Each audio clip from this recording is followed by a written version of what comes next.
Greetings, members, one and all of the Salivation Nation. 3 steps to get the most money when selling your coin collection. Let's explore.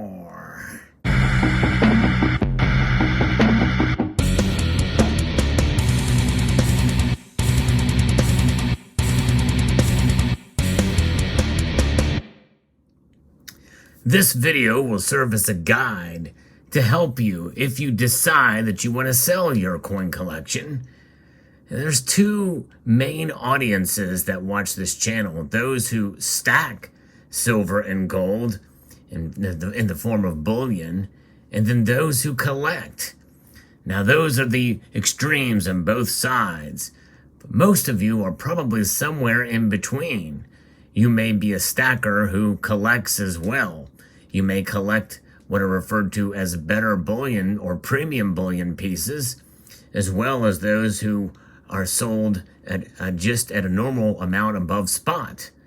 That kind of silver and gold is pretty easy to sell. Things like buffaloes or bullion coins of different sorts. In fact, even constitutional silver will fall in that category. We'll talk a little bit about that here in a moment. But by and large, most of you who do watch this channel have some sort of collection or another. So I think this video will serve you well. And you may have inherited a box of gold coins or an album of coins that you have found and you're not sure exactly what's there, and you want to be able to sell it to get the best price. And so there's 3 steps essentially. And these 3 steps we're going to outline to help you make that move to be able to optimize the value of your coins.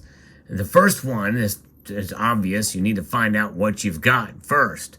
And as you can see before you here, there's a wide array of different styles of coins here. And this is something that you've got to, it can be overwhelming if you don't know exactly what you have, especially if you've inherited. Mostly, if you buy coins, you probably know what you're buying, and you can appreciate, and you've done your research, maybe before or after you've bought the coin. But if you inherited a box of coins or coins of any sort, you might want to do a little research. There's a couple of different resources for those, and the first one, and the most popular version for American coins, is going to be the Red Book, what's known as the Red Book. And here's an example of a Red Book here that you can use, and it has lots of different information, images of different types of coins, and price lists and guides. Although this is essentially a list price, which is essentially the most that anybody would ever pay, or pretty unrealistic in terms of the prices. Now, there's a companion to this called the Blue Book, but this is mainly an informational guide, and a very rough guide is about the most that one could expect to get back for a coin. Use this mainly as a reference. Another good reference is going to be something like this from Coin Values, Making the Grade, which is a good guide for a lot of the most widely collected U.S. coins. It gives you a lot of different ideas, talks about the different coins and what kind of grades that they would be in. So that's a pretty useful guide as an example. There's other things where some pieces may not be in those guides. Things like these bars that may have a little bit of a premium to them that are minted relatively recently. There's not a lot of information on these types of pieces, or some of the world coins out there that are bullion in nature that may carry somewhat of a premium. You just have to do your research on those, and that is something that you can find. And also the PCGS Coin Facts and Photo Grade is another guide that you can use for grading coins. And you also want to find out if you have some of the old constitutional silver, is to look for the key dates and varieties of coins, such as constitutional coins. You may find that if you've purchased a roll or a bag full of these at a certain amount of price above spot, well, you should sift through them to see if you have a rarity in there. You never know. And there's a lot of things, especially with Morgan dollars or peace dollars, where some varieties where you can find that you look those up in the red book or what have you, find out what the mintages are and the varieties. You can really go in depth with some of that stuff. And some of the varieties are hard to detect unless you know what to look for. So it takes a little bit of research to find out exactly what that is. Then the other thing is to find out about the market price for each coin. And that's kind of, once you have identified what you have, then you can use different guides to help you. The most common, I showed you the red book that has the, quote, list price for each coin. But the next is going to be what's known as the Cdn Gray Sheet. And it's a market price guide, essentially for coin dealers. More likely you won't have access to it. You'll have to go to your coin shop and ask for old copies that they have, or have them price it out and give you an idea what the coin price is for those. Now, there are ways you can spend $8 for a single month's access to the online price guide. So there's ways to get it online as well too. But another way, especially for some of the more modern stuff that you may find, especially with world coins and world collectible coins, is to look at the price guides or online auction records, such as the completed listings on eBay or Heritage, Stacks, Bowers, or Great Collections, and to see what coins have sold for if they're considered somewhat rare. And the prices posted will include usually the premiums as well too. For instance, eBay, typically you want to subtract 13% off of that, because that's about the average premium that you pay on eBay. So that is something that you want to look at, the most recent completed listing for some of these auctions. And then the next step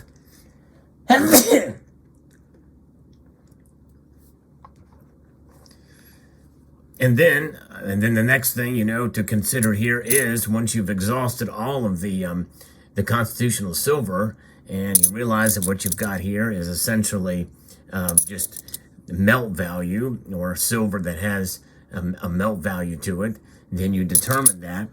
And that 90%, which is known as constitutional silver, some people call it junk silver. I like to call it constitutional silver, or spending silver if it's silver that has been utilized in another nation.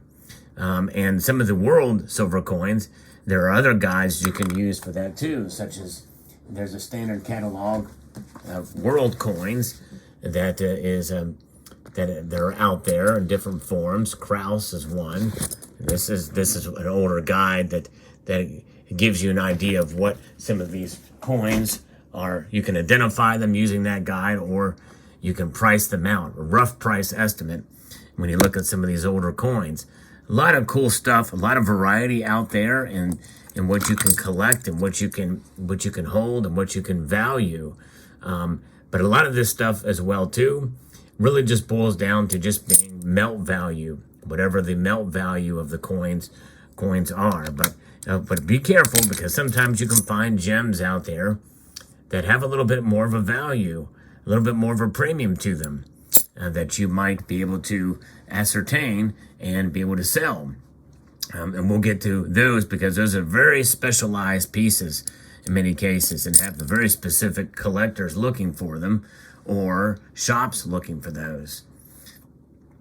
Now, for constitutional coins, you're going to sell them for essentially an amount above face value. So in other words, they may sell for 20 times face to you, or to the general public, or what have you, 20 to 25 times face, and a local coin shop may give you $18 to $15 above, or what have you. They're gonna give you an amount back for them based off of spot price by its weight. So understanding the weight and the purity of the coins, like for instance, these are 90%, but some of these others may be 72%, or what have you.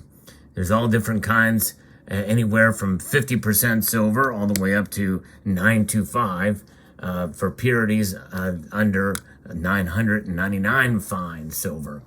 0.999 fine. And so just a matter of finding out what you have in terms of purity, and then whatever numismatic value, which exceeds above and beyond the melt value. And so you must understand that between the two. So when you sell, you must separate out those coins that have that melt value or based off of melt value from those that have a perceived numismatic value. And so the ones that have melt value are much easier to sell, obviously. So understanding what that is, and there's ways and there's resources like coinflation.com that will help you calculate what you have in terms of silver weight and value based off of spot price. And then there's other things like coin grading as well too. Graded coins give, at least for the most part, a much more objective value based off of the grade of the coin. Now, coin grading is very subjective in all accounts. I'm not a big fan of modern coin grading, but classic coins that have a grade to them are a way to certify the coin as well as apply that grade. And typically there are more of a fixed price to those, whereas if you have an ungraded coin and you go to and you try to eyeball it and see, well, hey, this might be about uncirculated or what have you. Those are the kind of things where it's up to the eye of the beholder as to what really the grade is, as opposed to a grading company. And third-party grading services are not, foolproof either. Some people don't agree with the grade, but nonetheless, that is essentially what that step 2 is that is finding out the market price for each coin that you have in your collection. And there's various different sources to do that, as I've mentioned. And then we move on to the final, which is the hardest part, finding the right buyer for your coin collection. That is the most important aspect of this, because it goes without saying to some degree of steps 1 and 2, about knowing what you have and pricing it out and understanding the value of it. Now you have to find a buyer for it. The suggestions for numismatic collector coins, if you've got bullion coins like, again, the American Silver Eagle or the Canadian Maple Leaf, you can just go into a bullion dealer and sell it to them, or a coin shop, and it's just based off of spot price. And you don't want to go to a pawn shop, or you want to be very careful when you sell that stuff, but definitely don't go to a pawn shop, and be careful who you sell it to, especially if you're doing it online, peer-to-peer. You want to make sure you trust the people. But anyways, there's different kinds of coin buyers. Different coins will sell better to different buyers. You got to find your audience. And, Buffalo Nickels or Walking Liberty Halves, they're going to sell better to essentially a local coin shop or a fellow collector. So if you know of another collector out there that you trust and that they trust you, then that's a good way to be able to sell locally. In other words, not online. If you have very specialized coins, you will probably be better off, especially if you think that's a high value, of going into an auction house like Stacks and Bowers or Great Collections. And the first place, really, and you think about it, if you know where you bought your coins, the first place you should look to sell is the place where you bought them from, because they know what they had, and they probably remember selling it to you. Now, obviously, depending on the market price for the precious metals, that you bought it for, they're going to buy it. You're going to buy it at a discount. It just depends on what the market is, because numismatic prices fluctuate as well, like spot prices do from time to time. So keep that in mind. They will fluctuate. But if you do peer-to-peer, maybe one way to do it is to join a coin club, and then you can have you can see if they do auctions, and you can sell them there. And that's one way to do it. You could call around to local coin shops and see if they're interested in some of these coins that you have. Many of them will do appraisals, and they'll do them free with the opportunity to buy the coins. And so that is one way to be able to do it, to sell them in mass to a local coin shop. And then other way is through eBay and Facebook, these online marketplaces, or Instagram. There's people who sell there, and peer-to-peer through other networks, even through YouTube. There's ways to do it. You just have to be very careful. It's about trust and having faith, and not being scammed. However you do it there, you got to be very, very careful. Know your audience. Another way is to go to a coin show. You can go to a coin show and either set up as a dealer. Some places, they don't care who sells the coin. You just pay the table fee and you can set your coins out. But you got to be very careful. Make sure that you're manning that table and watch them very closely. Most coin shows have security, but you have to certainly be very, very careful and make sure you're always watching your coins, and make sure you price them to sell. You got to be very careful and be able to work with people in that regard, because if you price a coin too high, people will see that price and they will not even attempt to negotiate with you, because they're negotiating from too high of a position. And if they think you're negotiating down to the fair price, they're not really getting a deal. But nonetheless, coin shows can be pretty hectic and chaotic. And so if you're selling to dealers and you're walking around as a customer, they may not be able to spend a lot of time. They just may say, all right, I'll give you this for it. And it may not be the best way to be able to barter on the coin. So make sure, be prepared for the lowest price that you can take for it. I know I've had experience doing that at a coin show, and I lost fairly big, but I understood what I was selling and understood the market price for it, and knew that I was going to lose out on it from what I paid for it. So nonetheless, that was probably the only place I could have done it. Another one would be online coin companies, such as some of these online sellers. You can think of online coin dealers that may be able to you can buy it from, that they would buy your collection. But you have to mail it to them, obviously. They have to be able to appraise it there and what have you. But nonetheless, that is the way to do it. And if you know what you have and you know the value of what you have, you will be able to say no if you get a low ball offer on some of these. So keep that in mind. But that is the most effective way to be able to actually sell, is to do that research and know your audience when you go to sell it. It's a little bit of a challenge, but it's something to think about. I've experienced it in several different areas. For the very, very few times that I have sold, it's not very often that I sell. I keep most of what I have, but nonetheless, if I needed to sell it pretty quickly, I might be in a world of hurt. Some of the stuff that I've had, that I've sold, I've definitely taken the time to research and to see what the what the going price for those particular coins were. So I hope you found this useful here. Let me know in the comment section below. Would like to extend a multitude of gratitude to you all for taking the time to watch, and to encourage you to please rate, share, comment, and subscribe.